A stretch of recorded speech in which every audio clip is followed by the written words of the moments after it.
What if a simple 20-minute habit after your workout could cut next day's soreness, restore your strength faster, and keep your coordination sharp for repeat training? Welcome to Dr. Mercola's Cellular Wisdom. Stay informed with quick, easy-to-listen summaries of our latest articles, perfect for when you're on the go. No reading required. Subscribe for free at mercola.com for the latest health insights. Hello, and welcome to Dr. Mercola's Cellular Wisdom. I'm Ethan Foster, and today we're looking at how post-workout infrared sauna sessions can accelerate recovery, build power, and improve your training outcomes when you use them at the right time and temperature. I'm Alara Sky, and we'll ground this in research led from Finland, where sauna culture is part of daily life. A dissertation from the University of Jyväskylä by Esa Hokas examined what happens when you step into an infrared sauna immediately after training, and the results point to faster soreness reduction, quicker strength rebound, and better neuromuscular readiness within 24 hours. The recovery speed stood out. Athletes who used the infrared sauna right after workouts saw soreness drop more quickly, and their maximal voluntary contraction, your practical strength output, recover sooner than with passive rest. They also reported better sleep quality and higher next-day energy, which matters when you're stacking hard sessions. You get both local and systemic effects. Locally, heat increases deep tissue blood flow so oxygen and nutrients get delivered while waste metabolites are cleared. Systemically, that same exposure triggers cellular and hormonal responses that support tissue repair. Put together, you shorten the time it takes to feel ready for the next bout. Timing is critical. Entering the sauna immediately after training produces stronger benefits than waiting hours or using it on rest days. You're extending that natural post-exercise repair window. Circulation and metabolic signaling are already elevated, and heat keeps those processes working longer. Not everyone benefits equally, and that's useful for planning. The biggest recovery gains showed up in people with higher training volumes. If you push hard or train frequently, you have more to gain because baseline fatigue is higher. Moderately trained people still improved, which means recreational lifters can use this tool effectively. There are longer-term effects, too. In a study of female team sport athletes published in Frontiers in Sports and Active Living, adding consistent post-workout infrared sessions 2 to 3 times per week increased muscle thickness, explosive strength, and speed over 6 weeks more than training alone. That's the kind of adaptation you feel as power and see as progress. Explosive power improved faster than maximal strength. That aligns with better neuromuscular coordination and enhanced blood flow supporting fast twitch fibers.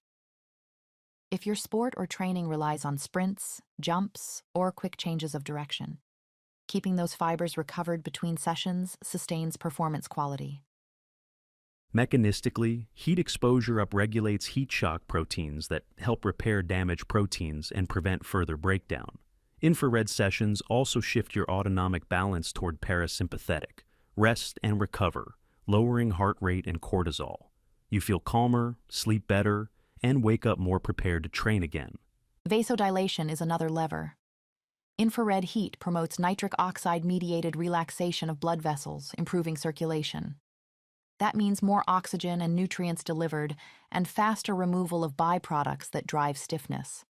Even a single post-workout session has been shown to preserve neuromuscular performance and reduce soreness by the next day.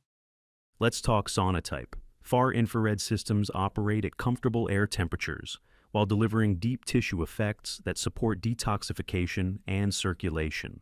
Near-infrared units can run very hot at the bulb and don't practically deliver photobiomodulation at safe distances. They can still promote sweating and toxin release, but they're not ideal if you're seeking direct cellular light benefits. Pros and cons matter for near-infrared use.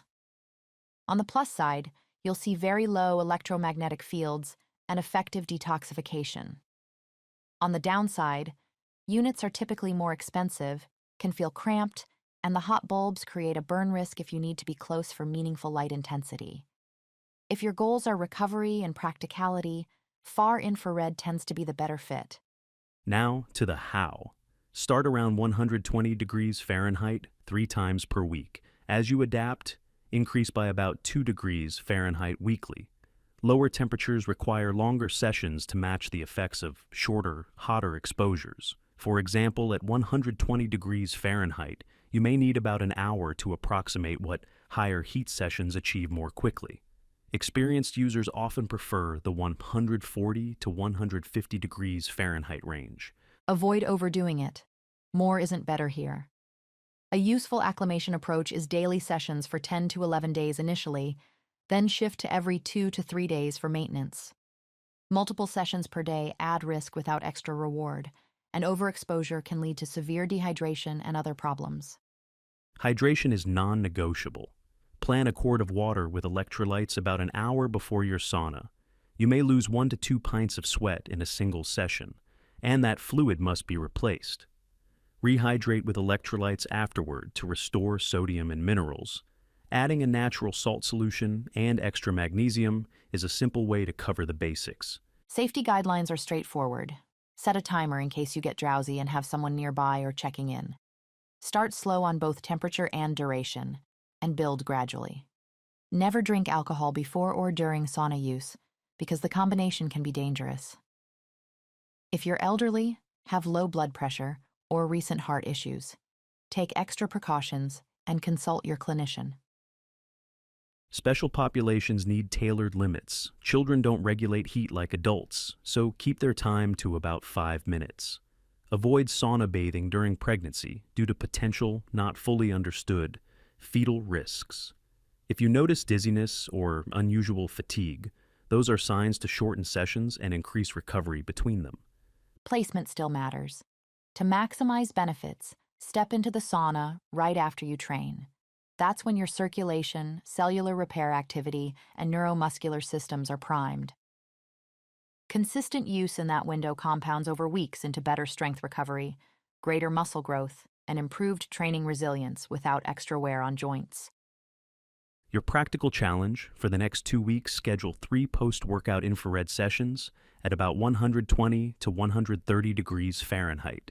Enter within minutes of finishing, hydrate with a quart of electrolyte water beforehand, and log next day's soreness and strength for 24 hours after each workout.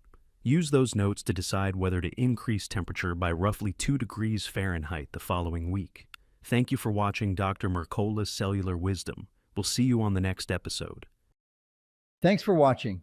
Subscribe now and click the notification bell so you never miss an update. See you in the next video.